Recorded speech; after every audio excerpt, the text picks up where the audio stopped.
Hello friends, welcome to ज्ञान Ganga classes. और आज हम लेकर के आए हैं क्लास 7 सोशल साइंस में geography chapter number 2 inside our अर्थ।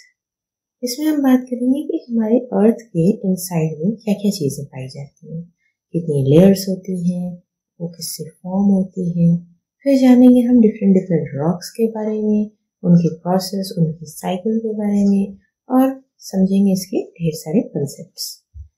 इस तरह से आसानी से ज्योग्राफी, आसानी से सोशल साइंस सीखने के लिए हम ऐसे वीडियोस आपके लिए लाते रहते हैं। और आपको पसंद आए तो please like it, share it with your friends and make sure, अगर अभी तक आपने हमारा चैनल सब्सक्राइब नहीं किया है तो please subscribe our channel and let us started with the chapter. तो सबसे पहले जानते हैं कि व्हाट इज अर्थ। अर्थ आखिरकार है क्या? Earth is a complete 3 layer thing.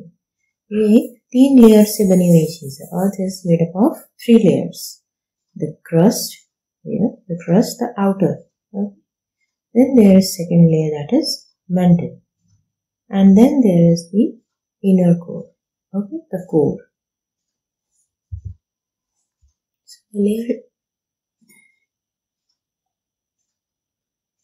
So the earth is constantly going under different changes. यहाँ पे चेंज होते रहते हैं, इनसाइड भी और आउटसाइड भी।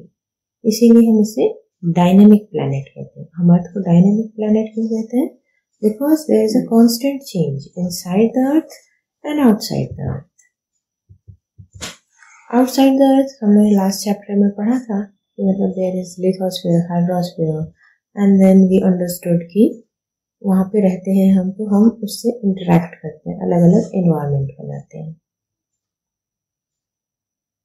तो आउटर चेंज जो हम बनाए, हमने फैक्ट्री सेटअप कर दी, हमने गार्डन सेटअप कर दिया, तो वो एक अलग अलग हमारा चेंज वहां पे हो रहा है। इनसाइड द अर्थ के बारे में इस चैप्टर में हम बात करेंगे कि इनसाइड द अर्थ कैसे चेंजेस होते हैं। तो सबसे पहले हम ये जो हमने भी लेयर्स पढ़ी, 3 layers, the crust, the mantle and the core, इनके बारे में समझते हैं सबसे पहले। तो जैसे आप यहाँ पर डायग्राम में देख सकते हैं, क्रस्ट इज सो स्मॉल, उसकी वेट देखो कितनी सी है। Mantle is so big, core is also bigger than the crust. So crust is the 1% of the volume of earth. Crust क्या है? सिर्फ 1% है अर्थ की वॉल्यूम का। 84%, see, 84%, the bigger part, the biggest part that earth is having is the mantle. 84% is mantle and then 15% is the core. Clear? Now also we have to learn कि the earth का radius कितना है। अर्थ का radius है 6371 kilometre. आप इसको double कर दोगे, आपको अर्थ का डायमीटर पता चल जाएगा। So the uppermost layer of the earth is the crust, हम ये जानते हैं। It is about 1% of the volume of earth. It is about 35 kilometre thick. ये 35 किलोमीटर thick होती है on an average, and on continental masses, and only 5 layer on the ocean's floor. Ocean floor पे ये सिर्फ 5%, क्योंकि वो नीचे है। तो फिर यहाँ पे पानी है, ये पानी के लिए नीचे, तो ये चीज क्या है, इसकी विड्थ और कम हो गई यहाँ पे सिर्फ 5 किलोमीटर। और लैंड जहाँ थे वहां पे 35 किलोमीटर थिक एवरेज पे ये थिक था। ठीक है। It is made up of silica and alumina and दस कॉल्ड सीएल, CAL, सीएल। इसको सीएल बोलते हैं। सीएल क्या है? जिससे ये क्रस्ट बना है। सीएल इज द कंपोनेंट जिससे ये क्रस्ट बना है। So the crust is made up of Cl. Cl क्या हो गया? Silica and alumina. Clear? अब बात करते हैं next. The oceanic crust mainly consists of silica and magnesium called Seema. crust में ये थोड़ी सी एक और बात बता दूं कि जब ओशन, ये तो लैंड तरफ में था Cl, silica, alumina, सीमा यानी silica and magnesium. This is present in the ocean floor. Ocean floor वाले क्रस्ट में क्या प्रेजेंट है? Sima, si silica, ma magnesium, sima. Just below the crust there is the mantle up to an extent of 2900 kilometre.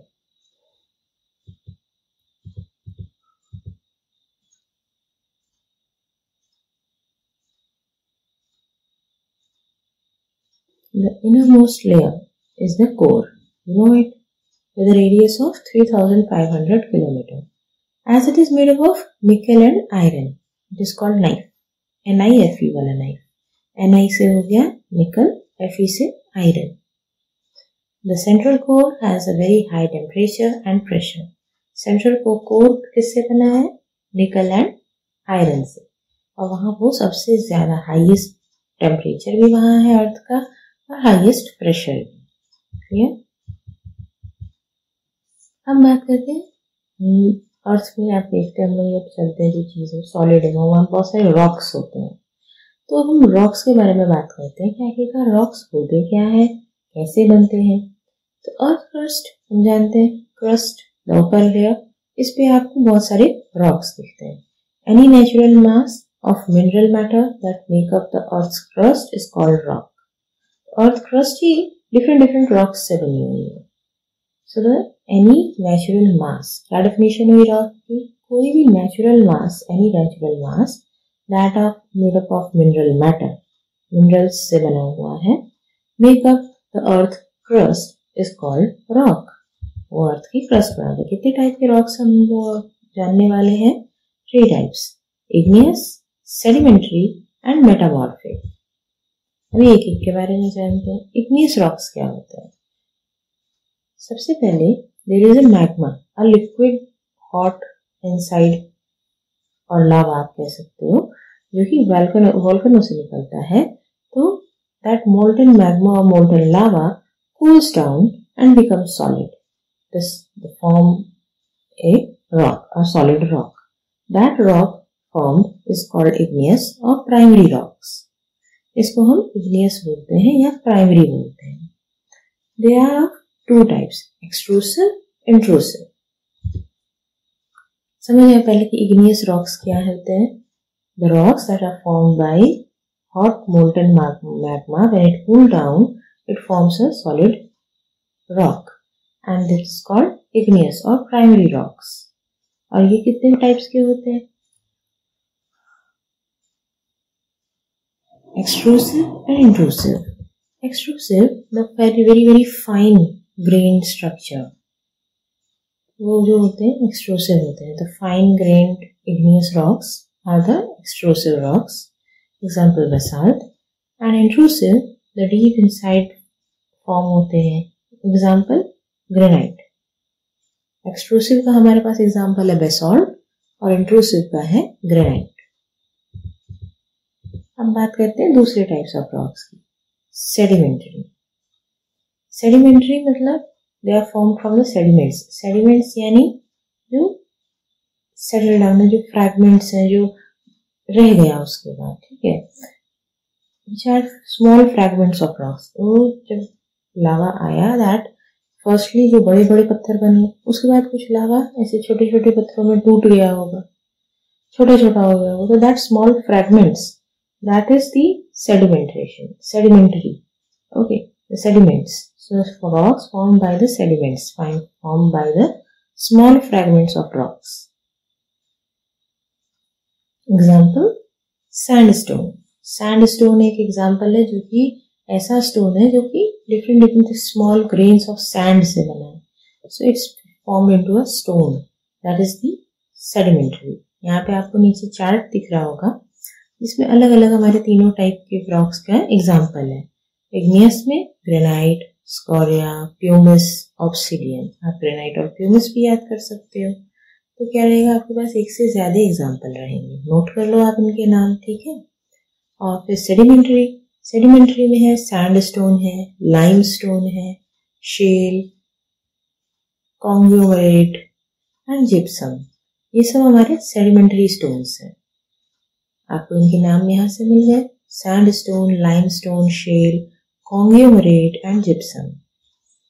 Then the metamorphic, marble, slate, quartzite, gypsum.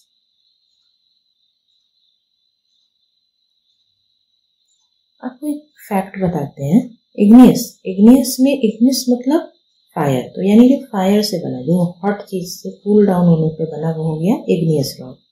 Sedimentary में sediments मतलब settle down, जो settle down हो गया, small fragments हो गया, sediment बन गया, तो वो आपका सेडिमेंट्री रॉक्स।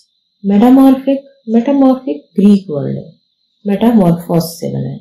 इसका मतलब जो अपने फॉर्म को बदल दे। तो जिसी ने अपने फॉर्म को बदल के कुछ फॉर्म किया है वो हो जाते हैं मेटामॉर्फिक। अभी अगले में हम आपको समझाते हैं कि मेटामॉर्फिक रॉक्स क्या होते हैं। The igneous and sedimentary rocks can change into metamorphic under the heat and pressure.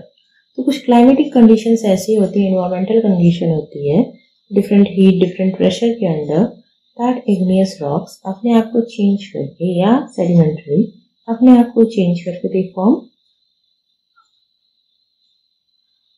metamorphic rocks. Okay, so the process or the transformation of rock from the one to another form is called the rock cycle. So this process of transformation of rocks from one to other is called a rock cycle. और एक keyword आपको भी यहाँ पे मिलता है fossils. Fossils क्या होते हैं? The remains, the dead remains of the dead plant and animals in the layer of rocks are called fossils. कई बार ऐसा होता है कि जब एनिमल्स, प्लांट्स, ह्यूमंस कुछ भी नहीं रहते हैं और उनको जमीन के नीचे दफना दिया जाता है, so there are many remains आपको ऐसे मिल सकते हैं where there is the stencils, there is the structure of dead plants and animals trapped in the rocks, that is called fossil. Okay. तो अब रॉक साइकिल के बारे में देखते हैं। यहाँ पे आप डायग्राम देख सकते हो। Start with the volcano eruption. ये वॉल्केनो था, इसमें से मैग्मा, इसमें से लावा बाहर आया। That magma, that lava just get cools down due to the temperature and form the igneous rocks. And जब कभी वहाँ सॉइल इरोजन हुआ, कुछ हुआ, लैंडस्लाइड, मतलब कुछ भी ऐसे नेचुरल थिंग्स होते हैं तो वो चीज फॉर्म किया, हवा से चले गए, जो भी किसी ह्यूमन ने इंटरेक्शन किया और then just formed the different sediments, different fragment of that rock. That fragments get turned to sedimentary rock. Okay, वो जब फिर उसके बाद वो sediments से एक sedimentary rock बना। स्मॉल होगा, इग्नियस रॉक्स जितने बड़े नहीं होंगे, बट वो एक रॉक में फॉर्म हुआ। अगर यही चीज सेडिमेंट्री रॉक होता वो उसको हम तोड़ दो तो सेडिमेंट्स बन जाएगा, ठीक है। बट आगे बढ़ते सेडिमेंट्री और इग्नियस ही जो है due to different temperature climate change they are change into the metamorphic rocks. Metamorphic rocks थोड़े फिर again going to the molten state, क्योंकि हाई टेम्परेचर है, हाई थिंग्स है। सेडिमेंट्री तो कूल में था, अब हाई टेम्परेचर मिला, कुछ मिला, प्रेशर मिला, तो मेटामॉर्फिक में चेंज हुआ। That metamorphic changes to the lava and form again the magma. तो ये हमारा नेचर से आया और वापस नेचर में चला गया। समझ आई how the cycle gets complete. कई बार आप इग्नियस से डायरेक्ट मेटामॉर्फिक भी बन सकता है, सेडिमेंट से डायरेक्ट मैग्मा बन सकता है, ठीक है। वो डिफरेंट कंडीशंस आपको बताती है। और ध्यान से इसको अच्छे से समझते हैं इन सब रॉक्स के बारे में। तो there is magma, when cools down form igneous, but igneous again अगर मेल्ट करता है तो वापस से वो मैग्मा बना देगा। Then this igneous rocks when जब इरोजन हुआ, वेदरिंग हुई, टूट गया किसी वजह से, they form different sediments. Then उनको जब कॉम्पैक्ट या सीमेंट किया तो ये उनको एक सेडिमेंट्री रॉक मिल गया। अगेन सेडिमेंट्री रॉक में फिर से इरोजन होगा, वेदरिंग होगी तो वो सेडिमेंट्स में चेंज हो जाएंगे। प्रोसेस समझ में आ रहा है। देन सेडिमेंट्री रॉक से हीट एंड प्रेशर पे मेटामॉर्फिक रॉक बना। डायरेक्टली इग्नियस रॉक से भी हीट एंड प्रेशर से मेटामॉर्फिक रॉक्स बन सकते हैं। अगेन मेटामॉर्फिक भी अगर उनमें वेदर और इरोजन होगा तो वो सेडिमेंट्स में चेंज हो सकते हैं। अब हमारे पास मेटामॉर्फिक हो गया। अब मेटामॉर्फिक भी अगर मेल्ट करता है तो with that form the magma. Clear है पूरी रॉक साइकिल, आपको समझ आई आपको? आई होप आपको डाउट्स यहाँ क्लियर हुए होंगे। अब बात करते हैं थोड़ी सी मिनरल्स के बारे में, बिकॉज रॉक्स किससे बनते हैं? रॉक्स डिफरेंट मिनरल्स से बनते हैं। Rocks are made up of minerals, और mineral is a very naturally occurring substance which have certain physical properties, definite chemical composition, and that are the minerals. I hope आपको ये chapter समझ आया होगा, doubts clear हुए होंगे, काफी सारी चीजें नई नई जानने को मिली होंगी या रिवाइज हुई होंगी। अगर ऐसा like this video, share it with your friends and let me know आपको और हर दिन ऐसी नई जानकारी जानने के लिए मैं कोई ना कोई वीडियो लेकर के आती रहती हूँ अपने इस चैनल पे। तो please like, share and subscribe to my